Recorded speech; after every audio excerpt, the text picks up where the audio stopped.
السلام علیکم۔ تو آج ہے ہمارا ڈے 3 یہاں پہ۔ ڈے 1 ہمارا سفر میں گزرا، ڈے 2 بھی ایک طرح سے سفر میں ہی گزرا۔ تو جو رات کو ہم ادھر چلاس میں ہی آ گئے تھے، رات کافی تھی تو اس کی وجہ سے کوئی ویڈیو وغیرہ بنائی نہیں رات کو۔ تو رات کا اسٹے ہمارا چلاس میں تھا، تو اب صبح صبح ہی ہم یہاں سے چلاس کے سے نکل گئے اسکردو کے لیے۔ تو انشاءاللہ جو بھی رستے میں ہوتی ہے بات چیت یا جو بھی نظارے وغیرہ آتے ہیں وہ ہم آپ کو ساتھ ساتھ دکھاتے جاتے ہیں۔ تو یہاں پر ہم نکل جاتے ہیں چلاس سے آگے اسکردو کے لیے۔ تو جو ہمارا اسٹاپ تھا وہ ہم نے آگے اسکردو میں ہی جا کر کرنا تھا۔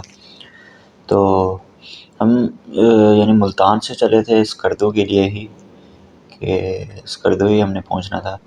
تو رستہ ذرا تھوڑا طویل ہی تھا، تو درمیان میں پہلا پوائنٹ ہم نے اسلام آباد ریسٹ کیا۔ وہاں پر ہمارا نائٹ اسٹے تھا اسلام آباد میں۔ وہاں سے پھر ہم صبح جلدی ہی نکل گئے تھے آگے چلاس کے لیے۔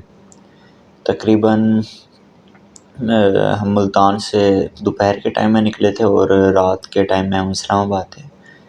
نائٹ اسٹے ہم نے اسلام آباد میں کیا، پھر صبح جلدی ہی ہم وہاں سے نکل گئے تھے آگے چلاس کے لیے۔ وہاں سے ہم جب آگے کو نکلے تو آگے ہزارہ موٹر وے کے نام ہے ہم نے لیا۔ تو ہزارہ موٹر وے سے ہم ڈائریکٹ آگے چلاس کے لیے۔ تو وہاں سے ہوتے ہوئے ہم لولوسر لیک سے آگے بابو سر ٹاپ، نران، یہ والی سائڈ یعنی ہم کور کرتے ہوئے رات کے ٹائم پہ ہم چلاس پہنچ گئے۔ تو جو اس سے نران سے آگے والی سائڈ تھی، نران بابو سر ٹاپ، اس سائڈ پر تو ذرا ٹھنڈک تھی، یعنی ٹھنڈ کا احساس ہو رہا تھا اس سائڈ پہ۔ لیکن جب ہم چلاس پہنچے تو چلاس میں گرمی بہت زیادہ تھی، کیونکہ جو چلاس ہے، چلاس کے جتنے بھی یعنی سراؤنڈنگز جتنے بھی پہاڑ ہیں وہ سارے پتھریلے ہیں، اور ایک طرح سے کہتے ہیں کہ بے اس سائڈ پر نیچے ساری ریت ہے جس کے۔ تو یہاں پر ہمارا چلاس کے بعد پہلا اسٹاپ تھا جہاں پر ہم نے ریسٹ وغیرہ کیا۔ یہ میرے پیچھے جگلوٹ بازار ہے، یہاں پر جو ہم نے مین رکنا تھا، یہاں پر ہم نے لینی تھی ایسکوم کی سم ہوتی ہے جو صرف اسی ایریا کے اندر چلتی ہے۔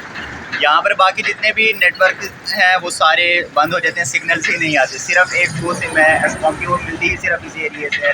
وہ یہاں سے لے کر وہ پیکیجز وغیرہ لگا کر تو وہاں سے ہی نیٹ بھی چل جاتا ہے، سم وغیرہ ساری کالز وغیرہ وہ یہاں سے ہی ہوتی ہیں۔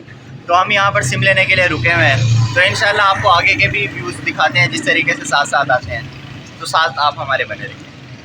یہ ہمارے سامنے نانگا پروت کا ہے، یہ اگر آپ کو زوم کر کے دکھا دیں تو یہ ہمارے سامنے نانگا پروت کا ویو پوائنٹ ہے۔ باقی ماشاءاللہ ویو بہت ہی اچھا ہے۔ تو یہ ہمارے سامنے نانگا پروت ہی ہے، تو یہ چلاس والی سائڈ سے ہی اس کا یعنی جو ویو پوائنٹ ہے وہ آپ کو نظر آ جاتا ہے۔ اچھا، جو یہ ناردرن ایریاز والی سائڈ پہ جو ایک سب سے بڑا مسئلہ ہے وہاں کا نیٹ ورک ایشو کا ہے۔ جیسے ہی آپ اس کا نام یہ بالا کوٹ کراس کرتے ہیں تو بالا کوٹ سے ہی آپ کے سگنل ختم ہونا شروع ہو جاتے ہیں۔ کہیں پر آپ کو جیز کے ملتے ہیں سگنلز، کہیں پہ آپ کو وارد کے ملتے ہیں، کہیں پہ ٹیلی نور یو فون، یعنی کبھی بھی آپ کو اگر آپ کے موبائل میں دو سم ہیں تو کہیں اتفاق ہو جائے کہ آپ کی دونوں سمز کے نیٹ ورک آ رہے ہیں، تو بعض اوقات زون کے آ رہے ہوتے ہیں تو جیز کے نہیں آ رہے ہوتے۔ تو نیٹ ورک کا ایشو ادھر بہت زیادہ ہے ناردرن ایریاز میں۔ لیکن وہاں کے لیے ایسکوم کی سم ہے جو جگلوٹ بازار سے مل جاتی ہے، تو وہ ایسکوم کی سم چلتی بھی انہی ایریاز میں ہے، اور جو ان کے پیکیجز ہیں وہ وہاں سے ہی آپ کو لگا کر وہ دے دیتے ہیں۔ تو اس کی وجہ سے آپ کی جتنے بھی کالز ہوتی ہیں، کالز آپ کی صحیح ہو جاتی ہیں، آپ کا نیٹ ورک کا جو ایشو ہوتا ہے وہ صحیح ہو جاتا ہے، نیٹ کا بھی وہ پیکیج آپ کو لگا کر دے دیتے ہیں۔ تو اگر تو آپ کا بھی ناردرن ایریاز جانے کا پلان بن رہا ہے تو کچھ باتیں ہیں جو آپ اپنے ذرا ذہن میں رکھ کر نکلیے گا جب بھی آپ نکلیں۔ تو ایک تو جب بھی آپ نے ناردرن ایریاز جانا ہے تو آپ پہلے یہ چیک کر لیں کہ کوئی بارشیں تو نہیں ہیں اور راستہ صاف ہے، یہ آپ کو ہزارہ موٹر وے والے ہی آپ کو بتا دیں گے، لیکن آگے تک کا نہیں بتائیں گے، جہاں تک ہزارہ موٹر وے چل رہا ہے وہاں تک کا ہی بتا دیں گے کہ بھئی اور آگے راستہ کھلا ہوا ہے یا نہیں کھلا ہوا۔ ویدر فور کاسٹ میں بھی پتہ چل جاتا ہے، تو آپ نے ذرا یہ دھیان رکھنا ہے کہ بھئی بارشیں تو نہیں ہے، کیونکہ بارشوں کے ٹائم پہ ہوتا ہے آپ یہاں سے چلے تو جائیں گے لیکن رستے میں لینڈ سلائڈنگ کا خدشہ ہوتا ہے۔ تو ابھی پچھلے ہی دنوں ہوئی ہے لینڈ سلائڈنگ، جس کی وجہ سے پھر صاف تو کر دیتے ہیں وہ، لیکن یہ ہے کہ ذرا مشکل ہوتی ہے، آپ کو گھنٹوں گھنٹوں ادھر رکنا پڑ جاتا ہے رستے میں ہی، نہ پھر اس وقت آپ آگے کے رہتے ہیں نہ پیچھے کے، درمیان میں آپ کھڑے ہوئے ہیں تو بس کھڑے ہوئے ہیں۔ تقریباً لوگ ایک ایک دو دو دن بھی لینڈ سلائڈنگ کی وجہ سے ادھر رکے رہے ہیں، رکے رہے سے مراد وہاں پھنسے رہے ہیں۔ تو ذرا بس یہ آپ دھیان رکھیے گا کہ جب بھی آپ نکلیں تو پہلے آپ ویدر فور کاسٹ چیک کر لیں کہ بارشیں تو نہیں ہیں، جتنے دنوں کے لیے آپ نے جانا ہے اتنے دنوں میں آپ چیک کر لیں کہ کوئی بارشیں تو نہیں ہیں۔ تو یہ جو ہمارا پلان بنا تھا ہمارا بھی یہی تھا، ہم نے پہلے ویدر فور کاسٹ میں چیک کر لیا تھا کہ کوئی بارشیں تو نہیں ہیں، اور ایسا ہی ہوا جب ہم ادھر پہنچے تو کہیں پر بھی بارش کا نام و نشان نہیں تھا، نہ کہیں پر ہوئی بھی تھی۔ ہاں جب ہم بابو سر ٹاپ پہنچے تو وہاں پر جو لوگ تھے وہ بتا رہے تھے کہ یہاں پر ایک ہفتہ پہلے برف باری ہوئی ہے، تو لیکن یہ ہے کہ جو وہاں کی آپ کہہ لیں انتظامیہ ہے ان کا اچھا نظام ہے کہ جیسے ہی برف باری ہوتی ہے تو راستے جیسے بند ہونا شروع ہوتے ہیں تو ساتھ ساتھ مشینری سے راستے کھولتے جاتے ہیں۔ لیکن جو اچھا ایک تو یہ ہو گیا نا کہ آپ نے ویدر فور کاسٹ، اچھا تو جو دوسرا آپ نے جس چیز کا خیال رکھنا ہے وہ آپ کی گاڑی کا، کہ آپ کی گاڑی اس سائڈ پر وہ ہو جو آپ کی نیچے نہ لگتی ہو، یعنی جو تھوڑا روڈ لیول سے آپ کے اوپر ہو۔ تو لینے کو آپ چھوٹی لے تو جائیں گے لیکن مسئلہ یہ ہوتا ہے کہ وہاں پر اکثر جو روڈز ہیں روڈ کے درمیان میں سے آپ شارے جا رہی ہیں تو ان کی وجہ سے روڈ وہاں سے ذرا تھوڑے بہت ٹوٹے ہوتے ہیں، تو وہاں پر ذرا آپ کو پھر مشکل کا سامنا کرنا پڑے گا کہ اکثر گاڑیاں نیچے سے پھر لگتی ہیں تو اچھا خاصا کام پھر نکل جاتا ہے، تو یہ ذرا آپ نے خیال رکھنا ہے۔ دوسرا ہاں جی جو بھی آپ نے ادھر ناردرن سائڈ آپ جہاں پر بھی جانے ہیں، ہم اب جیسے گئے تھے تو یہاں ملتان سے ہی سارا پلان کر کے گئے تھے کہ کس کس دن ہم نے کہاں کہاں پہ اسٹے کرنا ہے، کس طریقے سے ہم نے یہاں سے نکلنا ہے، اور یعنی کہاں کہاں پہ اسٹے کرتے ہوئے ہم نے جانا ہے، کتنے دن کا ہمارا اسٹے ہوگا۔ تو جیسے ہمارا ایک ہفتے کا یعنی یہ ٹرپ تھا تو ایک ہفتے کے حساب سے ہی ہم نے دن ڈیوائیڈ کیے ہوئے تھے کہ پہلے دن ہم اسلام آباد، دوسرے دن یعنی کہنے کا مقصد کہ ہم نے پورا اسکیجول تیار کر کے ہی یہاں سے گئے تھے۔ تو اس سے ایک تو یہ ہوتا ہے کہ آپ کا جو ٹائم بچ جاتا ہے، آپ کی ٹائم مینجمنٹ اچھی ہو جاتی ہے کہ آپ وہاں پر جا کر اب نہیں سوچتے کہ آج اب ہم کہاں جائیں گے، آپ ادھر جا کر یہ سرچ نہیں کر رہے ہوتے کہ بھئی اب اسکردو میں، یا اب جیسے ہمارا اسکردو کا تھا کہ اب ہم ادھر جا کر آپ یہ نہیں سرچ کریں کہ بھئی یہاں پر اب ہم نے کل کہاں جانا ہے، آپ صبح نکلیں گے شام کو واپس آئیں گے، کیونکہ اسکردو آپ ایک طرح سے کہہ لیں وہ مین پوائنٹ ہے، جتنے بھی آگے جگہیں ہیں وہ اسکردو سے گھنٹہ دو گھنٹے کے فاصلے پر ہی ہیں، تو اسی حساب سے ہی آپ کو نکلنا پڑتا ہے۔ تو یہ تو ہم ذہن میں رکھ کر ہی گئے تھے کہ ہم گھومنے جا رہے ہیں نہ کہ آرام کرنے، آرام کرنا تو ہم گھر میں بھی کر سکتے ہیں۔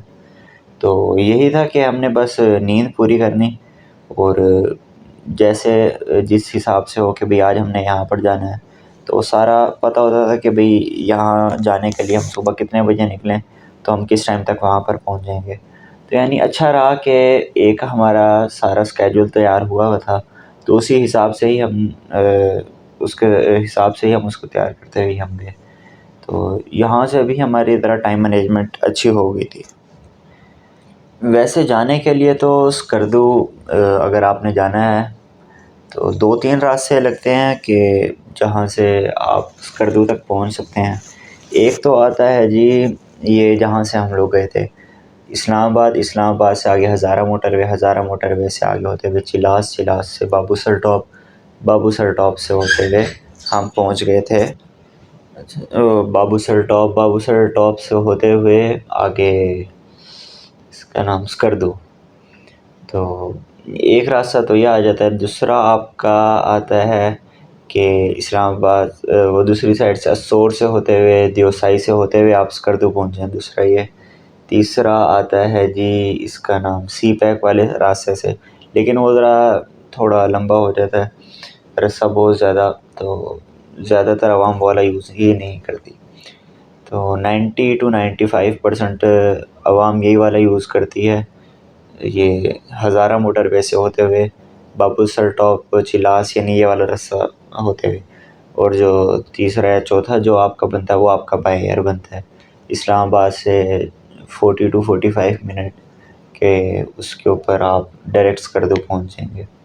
لیکن جو روڈ کا آتا ہے، روڈ کا ایک اپنا مزہ آتا ہے، ایک اپنا ایکسپیرینس ہوتا ہے، اور اگر آپ بائی ایئر جاتے ہیں اس کا ایک الگ ایکسپیرینس ہوتا ہے.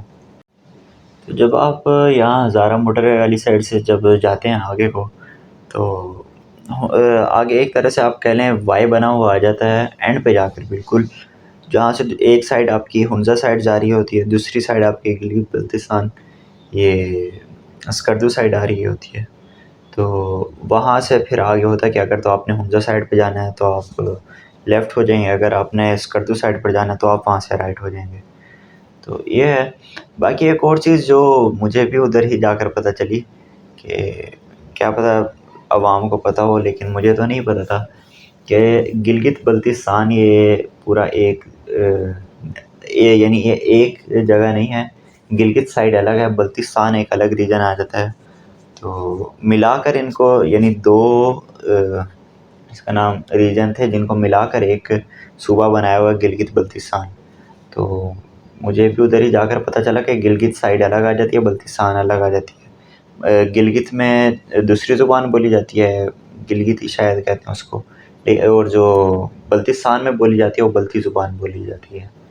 تو یہ بھی مجھے.